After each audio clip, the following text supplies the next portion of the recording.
Hello, and welcome to the Books Applied podcast presented by WSL Leadership. In this podcast, we talk about an awesome book and how it can apply to your work, sport, or life. Hello, and in today's episode, we're going to be talking about the book A Whole New Mind by Daniel Pink. And I have joining me today Hannah Fitzgibbon, who is a coach that works with creatives to help them create, oh no, you told me and I totally forgot, new ways of thinking and being. Did I get that right? Hello, Hannah. It's good to have you here. A great person, someone who loves this book. We're going to talk about it. She does fantastic work. I actually found this book because of you, Hannah, because you mentioned it in a group that we're both associated with. And I am curious what drew you to this book originally? Did you know what you were getting into when you found it? Or did you just find it out there in the ether somehow? So firstly, I'm obsessed with Daniel Pink. Okay. So I first read his book Drive, which is about motivation and intrinsic motivation particularly.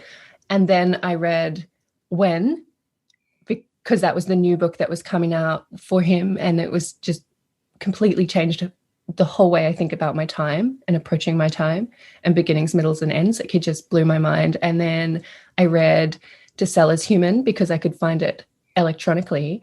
And I really wanted to read this book because it was one of his first books that he had written, but I couldn't find it on Kindle or on ebook. Okay. So I was talking to one of my friends, and I have a lot of teacher friends, and they all love Daniel Pink as well. He's got a great teacher mind, and she had it. So I borrowed it off her. And took copious notes knowing that I wasn't going to have it in my collection to refer to. So that's what I'm looking at today. That's fantastic. So basically you came at it through Daniel Pink fanness. And I loved Drive too. I didn't really enjoy Wait as much, but maybe I should revisit it, And I don't think I've read the other ones that you mentioned. I should check it out. Drive I thought was amazing. And just that thought around motivation. So I was excited to get into this book. And it is, like you were saying, I think, a little bit older. I think he wrote it in 2005 or 2006. Is that right? So there's some I found like this really cheery optimism of oh yeah, that was before everything crashed in the US anyways in 2008. I'm like, oh, he's so optimistic. Wow. I'm like, oh, little did he know, but that's all right. What for you stuck out from this book? When you were reading it, did anything hit you, particularly strongly? Well, so a lot of my work is in creative thinking and helping people to realize that they are creative. And that was one of the reasons I was so drawn to this book is we have this obsession with left brain thinking. Mm-hmm. And we really celebrate left brain thinking. If you can find the right answer, if you can memorize things, if you can use language really well, or math or science, if you can be a doctor or accountant, that's really celebrated and honored professions. But as I've been learning more and more about creativity, I realized that it's not right-brained creative, it's whole-brained creative. So we have to be able to develop in order to thrive in this changing economy. A lot of those left-brain tasks are being automated, to be honest. Yeah. If you can follow that really clear, logical process, then so can a computer. So we need to be able to switch between that and more synthesized and cohesive ways of thinking using our right and left brain. So approaching whole brainness as whole brain creativity, which was affirming a lot of the research that I had been doing as well. Yeah, right. And I think for folks that maybe haven't read the whole book, he talks about sort of we're ending, he thought in 2005, by the way, that we're leaving this knowledge worker time, right? People are knowledge workers. His sort of paradigm is the computer programmer who has a skill and can go dive in and work in their skill field, really fairly technical, specific, a different language, everything, very knowledge heavy. But he would say then that part is getting automated, and that part we're losing, for a couple of reasons. It's getting either automated, flat out, or getting shipped to someplace that can be done more cheaply. And in his case, that's Asia, that the Indian subcontinent and Asian countries are really have dived into, specifically in his example, computer science education. So you can hire someone from India to do the programming work that you'd be doing in the US for much cheaper. Basically financially, it's cheaper there. And what's it? There was Automation Asia, and what was the third one? That like the reasons. Do you remember? I do remember. I'm just checking my notes so I get it right. Automation Asia in abundance. Oh yeah, so because we have so much so cheaply, it's super accessible now that it's not enough to just be good quality, and it's not enough to be cheap and quality. It has to also be designed and beautiful and a statement about someone. So his example is like a designer toilet brush in Kmart. yeah, right. You're like, oh, it's made by someone more than the normal toilet brush. Yeah.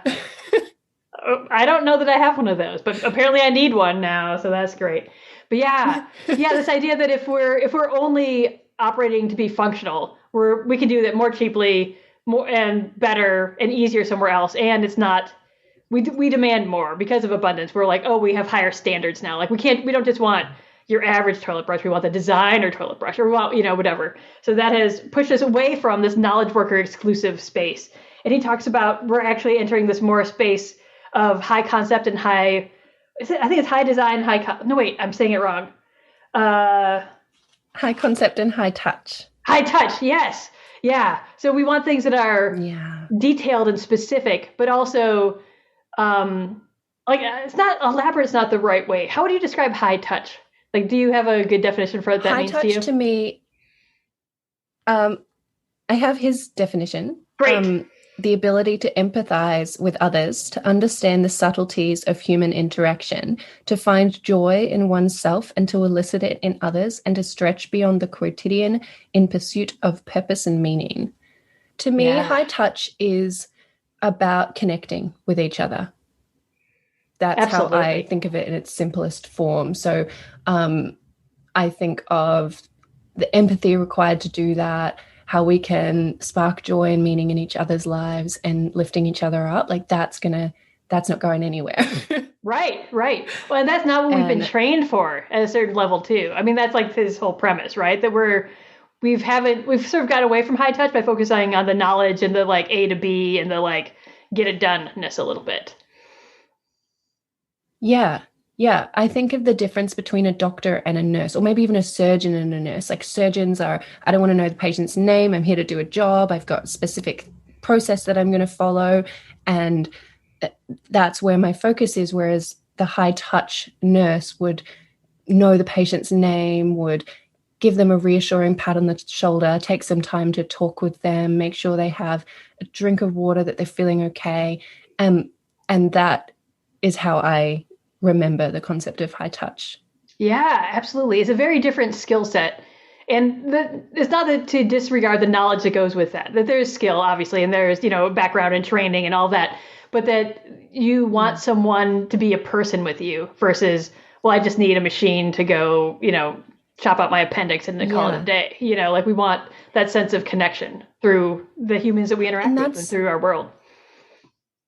Totally. That's one of the things I loved most about this book was actually he wasn't dissing the left brain stuff at all. He was just saying it's not sufficient moving forward. So we want to keep all of that we've learned, and we want to keep building on that foundation by integrating more right brain into the process and approaching things whole brain. So it's not like, oh, this is better or worse. It's not about creating more separation, but recognizing that some of the things we haven't valued actually enhance the left brain stuff we have valued. Yeah, exactly. Like that we need both in order to be really like fully human and fully ourselves and fully integrated into the world we live in. He kind of talks down a little bit education. We're like, yeah, we've really focused, like in some places we've over focused on the sort of technical, the left brain sort of style of thinking more because it's easy to measure. Like, oh, do you know some facts? Great. I can see if you know some facts. Cool.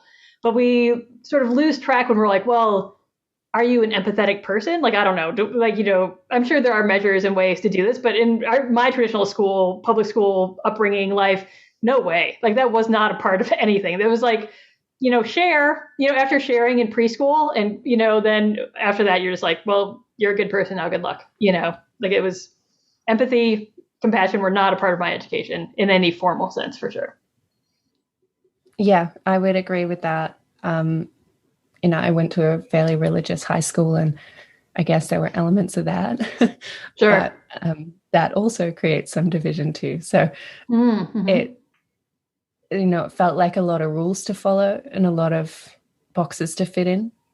And as I'm navigating this world way more creatively and learning about what it means to utilize your whole brain and allow parts of yourself that maybe aren't as comfortable or secure as left brain thinking, because left brain thinking is a real sure thing. Like when you lean into that part as we're talking and things like that, words come easily. There's a lot of implicit memory. It's easier. And you're right, the immediate feedback you get from did I get the right answer or the wrong answer? And you can retrain that. It's not as clear when you're trying to look at the whole picture and invent things that haven't existed before and break some of those habits. Like when I teach people to draw, for example, I often have to teach them ways to trick their left brain out of taking control. So, for example, if you start calling things petals and leaves and veins, you will start to draw symbols that you've memorized in your left brain. Whereas if you call it this line in relation to the edge of this page, and what does that gap look like, and how is this shape, and what is the relationship between this and this line, then suddenly you draw a flower and a leaf that looks like the one you're trying to draw, instead of the memorized symbols you put in your brain as a child. And it's little things like that that help us then be able to see the big picture in our day-to-day life or work, or zoom out the lens. And that helps with anxiety. It helps with worry. It helps with problem solving and innovative solutions and innovative ways around stuff, because we're not trying to just follow the one same path all the time.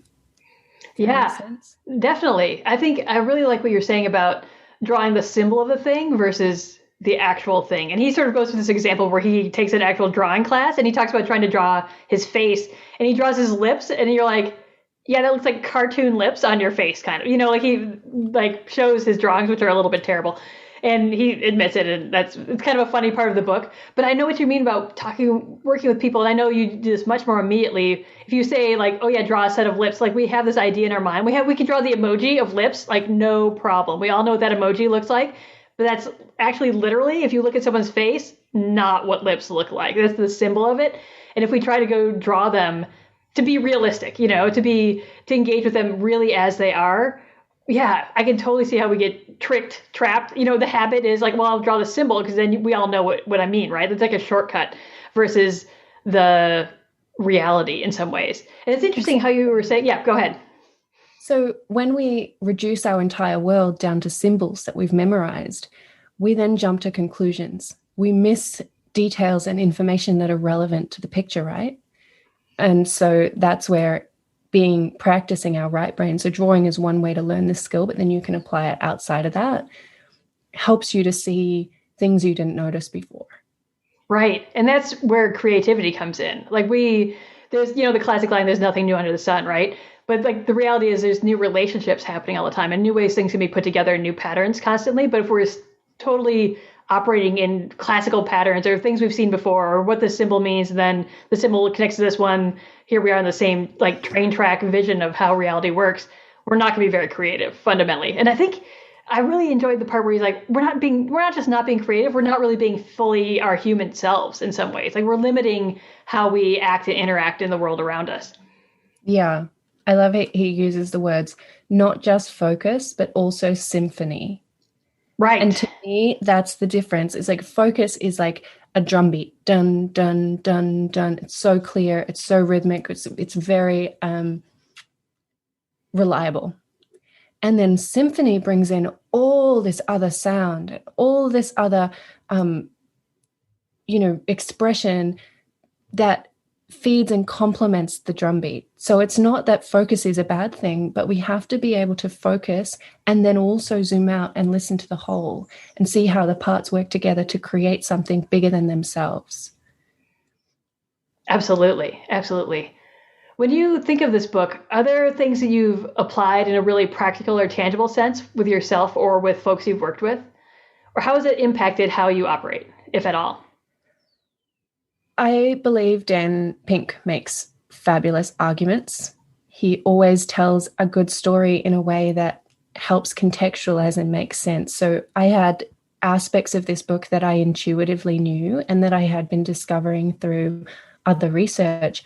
And he had a way of bringing it together that I was like, that's what I was trying to say, or that's what I was moving towards. So I have a strong gut sense that creativity is going to be one of the most essential skills moving forward. And it's really liberating. It's really exciting that some mundane stuff can be automated so that we can express and create and find this side of ourselves, because that's the side a lot of people really enjoy but don't give themselves permission because it's not valuable, or it's risky to make money that way, or whatever it is.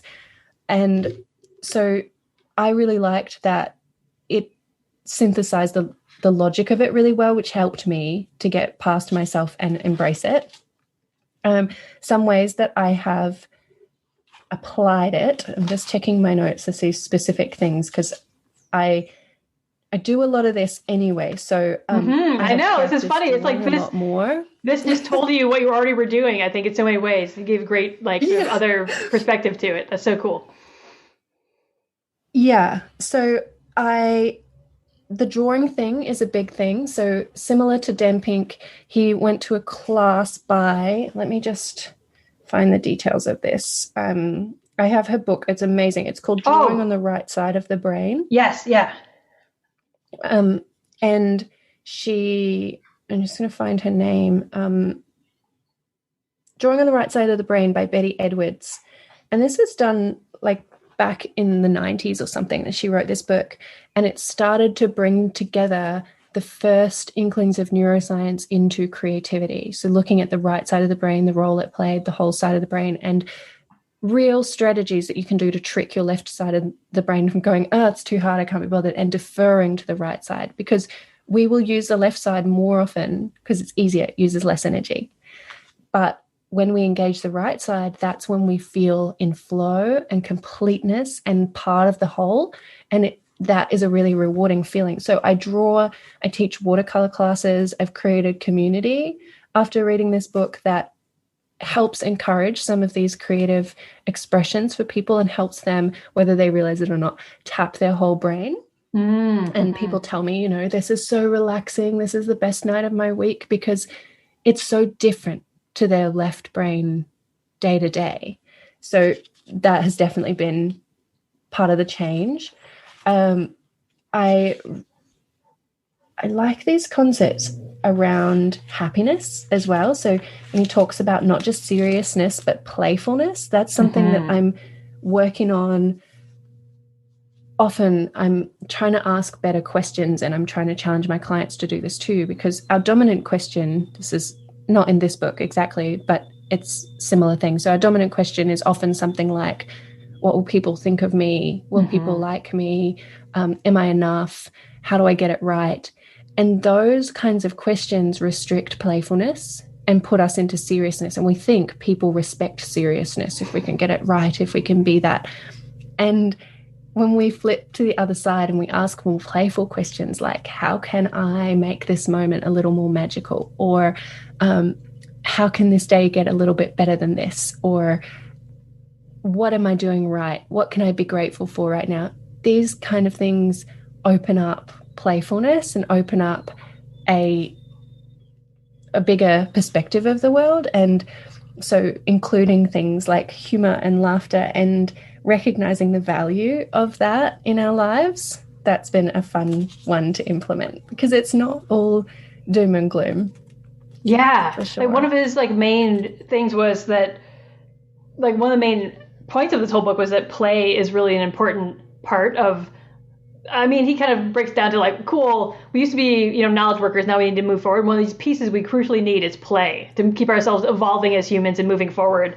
And that actually struck me too, that play is games and humor, but it's also just joyfulness, approaching things with joy and curiosity and wonder are parts of play that I think play is easy to write off as being frivolous and exactly what you were saying, this isn't going to make you any money. This isn't going to, you're wasting time, whatever it is, you're wasting resources, blah, blah, blah. When play in reality is how we connect really personally to, I think, this creative, expressive side of ourselves. Mm-hmm. Yeah, exactly. And I guess the last one is his role in meaning. And this really reflects some of the work from Viktor Frankl's logotherapy or meaning therapy, and Martin Seligman's positive psychology stuff.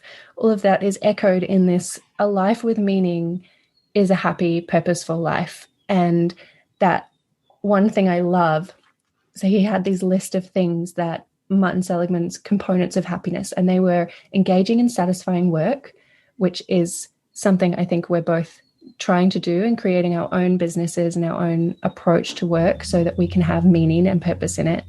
Avoiding negative emotions and events, which on the flip side of that is gratitude, forgiveness, and optimism. And then being married and having a rich social network. So having relationships and connections with people, those are components of happiness that can move you from a pleasant life to a good life to a meaningful life. And what I love is what's missing. What isn't there is money, lots of education, and living in a pleasant climate.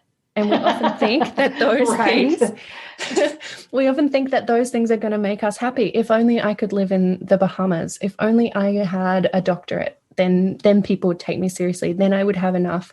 If only I had that 6-figure salary or that whatever. And all of that comes from comparison and lack and feeling not good enough as we are. And the thing is, our brains are remarkable as they are.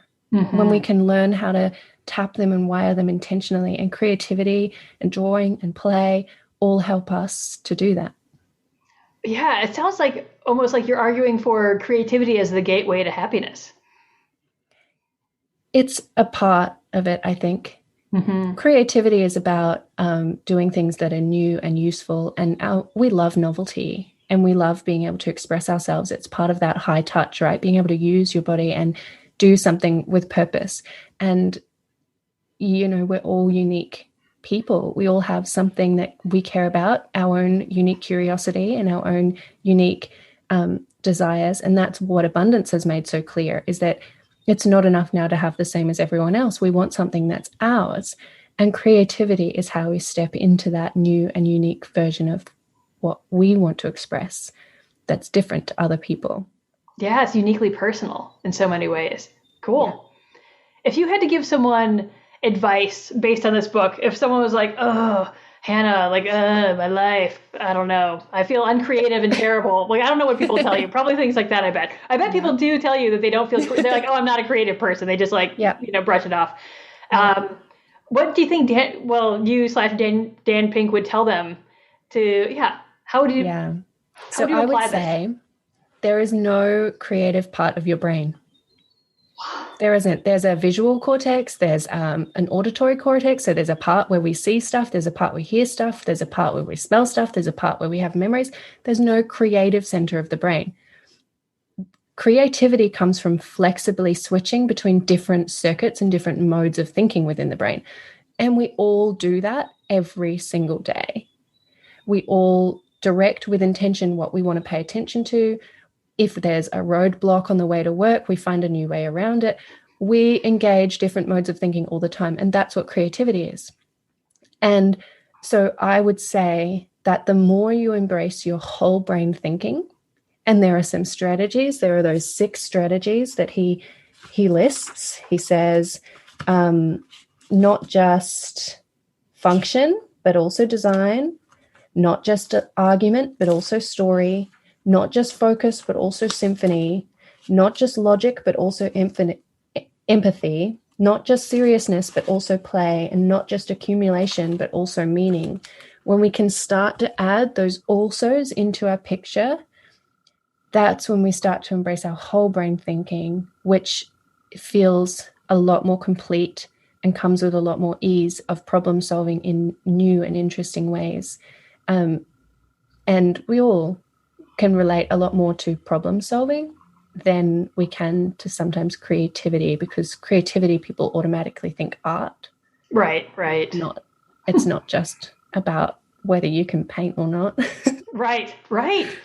I mean, I think there are demands of creativity in our life that we don't call creativity. We just are like, oh, just a thing I have to fix. That's just something I have to do. That's just something I have to figure out, whatever, how to blah, blah, blah, get this outcome I want, right? And I think we try to cram that into this left brain thinking when in reality we're engaging our whole brain and maybe not appreciating it or not strengthening that connection in a lot of ways. Yeah, it's a dance. And it's not about beating yourself up and going, oh, I've been getting it wrong all this time, or, oh, I can't, I've made a mistake or I've been fostering these wrong connections. The left brain is also really valuable. It's just about being more intentional and realizing that we've got a whole toolkit. We don't just have to use the default all the time. Absolutely. When you said a roadblock before, I jog around my neighborhood, and literally today I came to the street and it said the road was closed because they were doing sewer work. And I'm like, is it? And so I ran past the road closed signs because there wasn't really I would have had to backtrack a lot to go around. So I'm like, usually a person can get through even if they're doing work on the road. And so, I mean, this is the metaphor, right? Well, I can get through, maybe this will work out.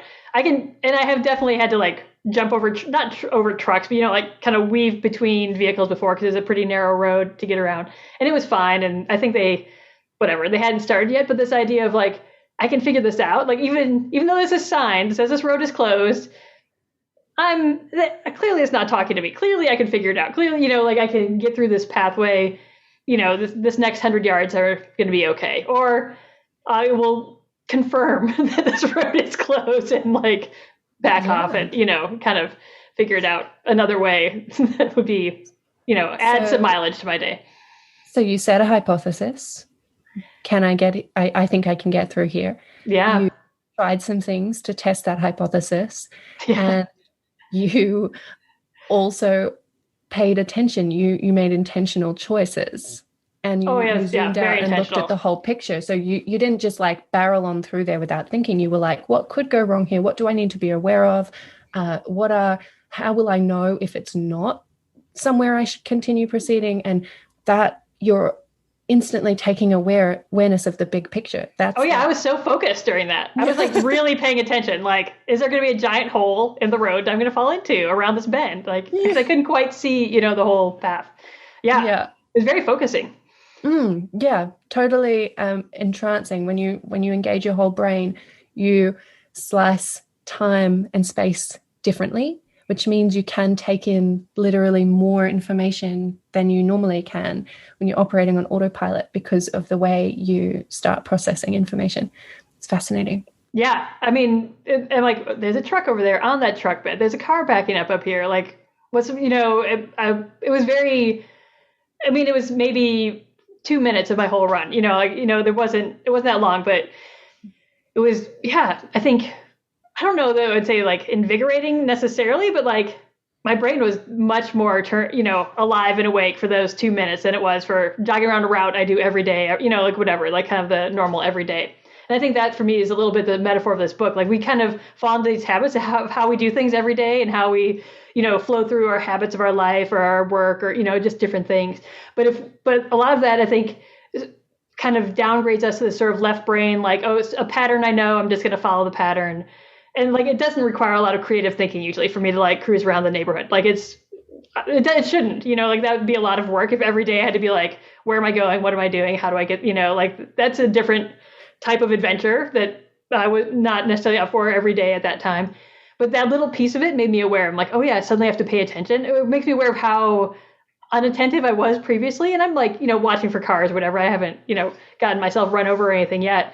But I think there's something to be said for being intentional and focused, not focused, but that sense of symphony, I would say too, kind of came in of suddenly I need to be aware of everything around me. If it's a sewer break, am I going to is it going to smell really bad all of a sudden? Am I just going to feel sick if I run through here? If, what is, it's not just visual or what can I hear? Is that a truck, is that cutting pipes up ahead or is that digging a hole or is that, a backhoe that's about to roll down this trailer into my, in front of me or whatever. So it was much more, just even for a few minutes, much more interesting.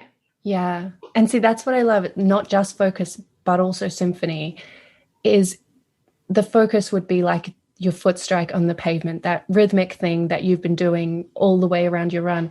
And then the symphony is suddenly zooming out your focus to take in all of this that's going on, but you haven't lost your focus. It's not like you stop running. Oh yeah, or you stop having the rhythm. It's included in the symphony, but now you're the conductor or the audience member even, paying attention to all these different elements and components that are happening in your world. And imagine if we could engage that mode of thinking intentionally in our work or in our life when we want to, instead of falling into our old left brain habits of ruminating and worrying about this thing, or getting so detail oriented we miss the opportunity that's all around us, or putting ourselves at risk because we're not paying attention to the things that are going on in our communities or our relationships or our workplace. And so there is a lot of, I guess, control and confidence in knowing the skills to switch between, like you said, you don't want to do it all the time because it's energy consuming, but you want to have confidence that you can do it and that you know that there are options when you're feeling stuck. Right. I'm going to run past this road closed sign and I know I'm doing it. I think I can figure it out. I think it's going to be okay. Or I'll turn back. Ugh. Yeah. But I'm not going to fall in a sewer, I hope. Yeah, exactly. Exactly. I think, and that's maybe the beauty of this book, that I think it calls to mind, and it's really practical. I mean, I'd say like practical in the sense of tangible everyday things. It's not like, hey, go scan your brain, blah, blah, blah. Here's a 12-step, different way of viewing what a leaf is. It's like, oh, here's how we're actually going to engage with your life from where you are now and add these other pieces in and notice them and pay attention to them, like paying, just bringing more in that we probably already have in like a small form and nourishing those pieces of us versus do something totally different. Even though it's called a whole new mind, like it's not, you don't need it. You already have it. It's just maybe you haven't been paying attention to it or haven't been nurturing it in some way.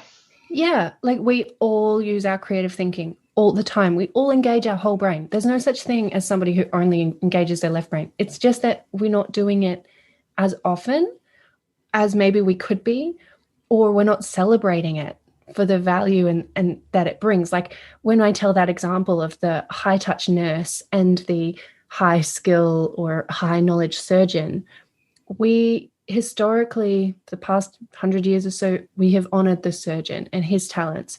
We haven't necessarily honored and recognized the nurse and her talents. But as our population ages and we realize the value in touch and community and being together and sharing this humanity, we're starting to go, yes, and both are important and both are valuable. And we need all of these roles. We're sort of starting to lose some of that status, which is that right brain coming in, looking at all the pieces and how they connect together. And that's exciting to me.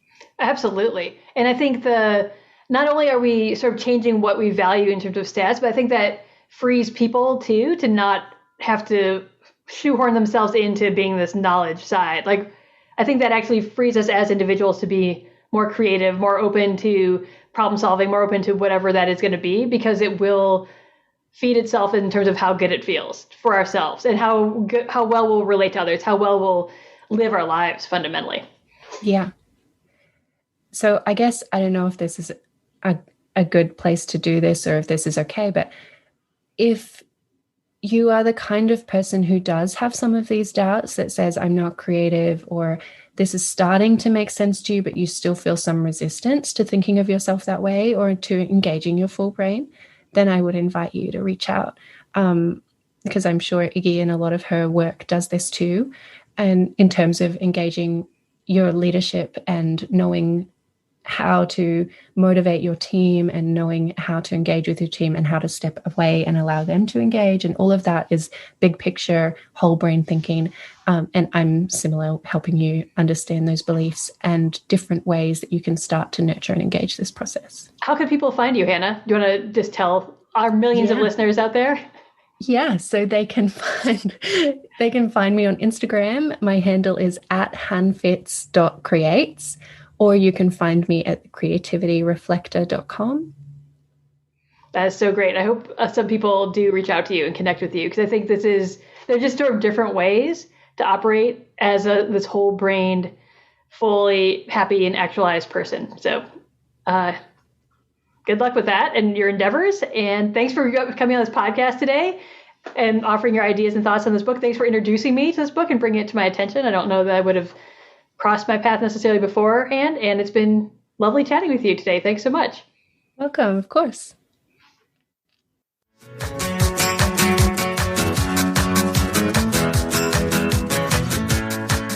This has been the Books Applied podcast presented by WSL Leadership. You can find more podcasts, articles, workshops, and information about masterminds at wslleadership.com. Thanks so much for listening today.